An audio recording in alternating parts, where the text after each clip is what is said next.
Donald Trump ने Iran को घेरने के लिए उसके व्यापारिक साझेदार देशों पर 25% टैरिफ लगाने का ऐलान किया है। इसका बड़ा असर चीन, यूएई समेत भारत पर पड़ने की संभावना जताई जा रही है, क्योंकि ईरान के 5 सबसे बड़े बिजनेस पार्टनर्स में भारत भी शामिल है। लेकिन ट्रंप के इस 25% ईरान टैरिफ का भारत पर कितना और क्या असर होगा, इसे लेकर मोदी सरकार की ओर से बयान आ गया है और केंद्र सरकार की ओर से भारतीय निर्यातकों को भरोसा दिलाते हुए कहा गया है कि अमेरिका के इस कदम का देश के निर्यात पर बेहद सीमित और कम असर होगा। मोदी सरकार ने ट्रंप के 25% टैरिफ बॉम्ब के भारत पर असर को लेकर अपना बयान दिया और इसमें ट्रेड से जुड़े तमाम आंकड़े भी शेयर किए। सरकार ने भारतीय निर्यातकों को आश्वस्त किया कि ईरान को लेकर अमेरिकी टैरिफ अटैक का भारत पर सीमित प्रभाव पड़ेगा। सरकार ने ईरान टैरिफ के सीमित असर की बात कहते हुए इंडियन एक्सपोर्टर्स को नो टेंशन बोला है।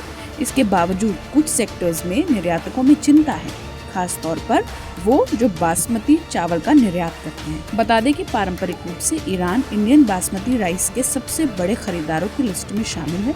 आंकड़े देखें तो सालाना 12 लाख टन का निर्यात होता है। ऐसे में भारत ईरान के कुल चावल आयात का करीब 2/3 हिस्सा पहुंचाता है। वहीं सरकारी अधिकारियों ने यूएस ईरान टैरिफ के असर को लेकर साफ कहा कि भले ही इससे कुछ निर्यात क्षेत्रों को शॉर्ट टर्म प्रेशर का सामना करना पड़े, लेकिन भारत पर इसका व्यापक आर्थिक प्रभाव सीमित ही रहेगा। उन्होंने इस तथ्य की ओर इशारा किया कि भारतीय निर्यातकों ने पिछले 1 दशक में पश्चिम एशिया, अफ्रीका और साउथ ईस्ट एशिया में अपने बाजारों का लगातार विस्तार किया है, जिससे किसी एक देश पर भारत की निर्भरता काफी कम हो गई है।